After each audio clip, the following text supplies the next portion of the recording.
Hey guys, Soccer7 here, and today I decided to do a review on my Adipure 3s that I got. Blue colorway, obviously, blue and white. Pretty good shoe. Overall, I really like this shoe. The only downfall with this shoe is that I ordered it, actually I didn't order it, I got it for Christmas, and it was in a half size too big, so some problems that occurred to me over the lifetime of this boot, and actually I'm still playing with it now and then, you know, I just take it out to kick around and whatnot. But alright, we'll get started from the top. From the Adipure 2 to the Adipure 3, they changed the tongue that they had. In the Adipure 2, I'm not sure if you remember, I have a video up, you can watch it if you want. They started over here, and the tongue actually wrapped around. It was a wrap-around tongue, and it gave a really good ball feel and everything else. They went back to the traditional, just solid one-piece tongue. It's not connected at all. There's nothing connecting it except, I mean, obviously down here, but no wraparound, nothing like that. So nothing good, nothing bad about it. It's your average tongue you're gonna get. Down to the lacing system, it does come off to the side, giving you a bigger striking zone. A lot of the cleats nowadays have that. It's pretty common. Probably used it before. And then we'll go to the leather. The leather on the shoe. I want to say the leather is pretty much the same exact stuff that came on the Adipure 2s, possibly a little thinner, but the one downfall I had about this shoe was that you didn't get the same effect of the suppleness of the leather as you did in the Adipure 2s.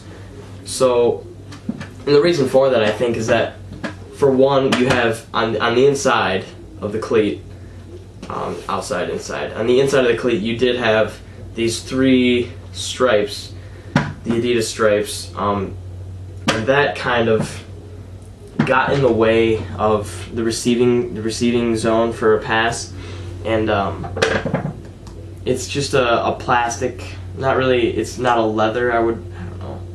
It's not a plastic. It's not a leather. It's probably like a mix of both. But then again, there was a lot of stitching going on across the front of the boot, which I wasn't a fan of. It just, you were controlling the ball with stitching instead of leather. You know, it's so much stitching it felt like, but I don't know. Still a good cleat. The leather is very quality. I would compare it to the Diodoras or the Adipure 2s. It's still Adidas's kangaroo leather, and you're not going to beat that. So let's move on to, we'll go to the insole, or the sock liner and whatnot. So sock liner here, it's pretty comfortable. I would say there's no problems with it. Nothing really special. It's just you have a synthetic coming around like this and kind of perforated, whatnot. Pretty comfortable. You have your heel counter. It's internal, a little bit internal, a little bit external. You can see right here. And actually, I'm using the sock liners from my Adipure 2s right now in these because these are really comfortable. But I'm gonna try to explain the ones from the Adipure 3s, and they're not that great. I don't know, just kind of a cheap feel with like a felt on top. It's not that great, to be honest. I didn't like it that much. Obviously, I'm using these.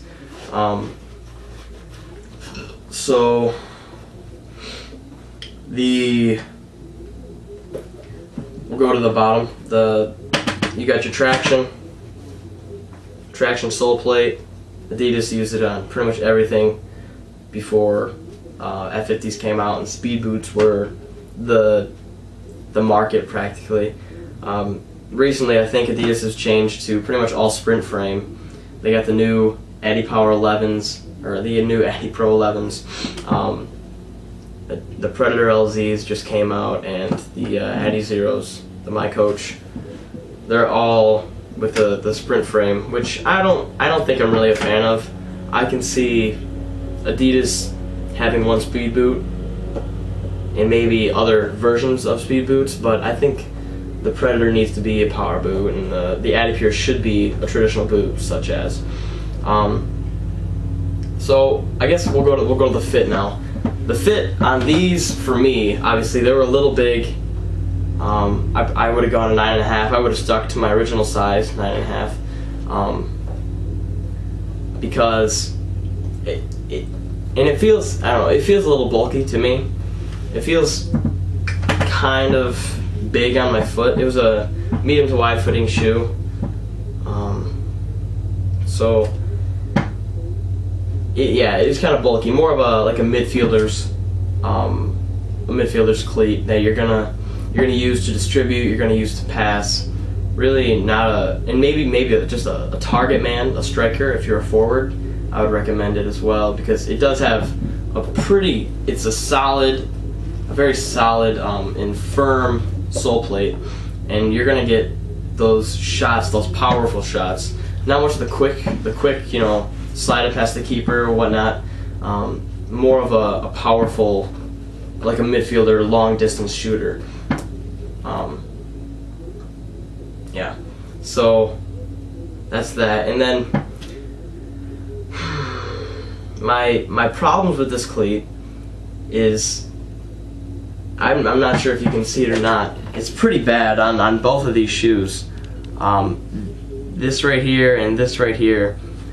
And you're gonna get it on most leather cleats, but this happened so frequently and so fast. I didn't even have the cleats for more than, I think, 2 or 3 months maybe, and they started to rip out a little bit. So I had to purchase free sole from soccer.com, and I actually recently bought some different things to try, but I had to glue it together, and I just patched it up last night. So they really did, and it could have been, granted, it could have been the size 10.5, or size 10 that did it. I'm not sure. I'm pretty sure that was the problem, but like I said, I'm not totally positive. And I play on turf, so that could have had an effect as well. So yeah, overall, guys, if you're looking to get this cleat, I would recommend it. The Adidas Adipure 3s are a very good overall boot. You're gonna, no matter what position you are, you're gonna like them. There's pros and cons to both. I mean, the touch is still great. It's better than any synthetic you're gonna get. Like I said, it wasn't as good as the Adipure 2s previously, but you're still getting a very quality shoe. So good shot power, good touch, great touch actually, and a pretty good fit, and no sliding around. I had no troubles with blisters or anything like that. So yeah, Adipure 3 for you guys. If you guys like the video, comment and subscribe. Thanks, guys.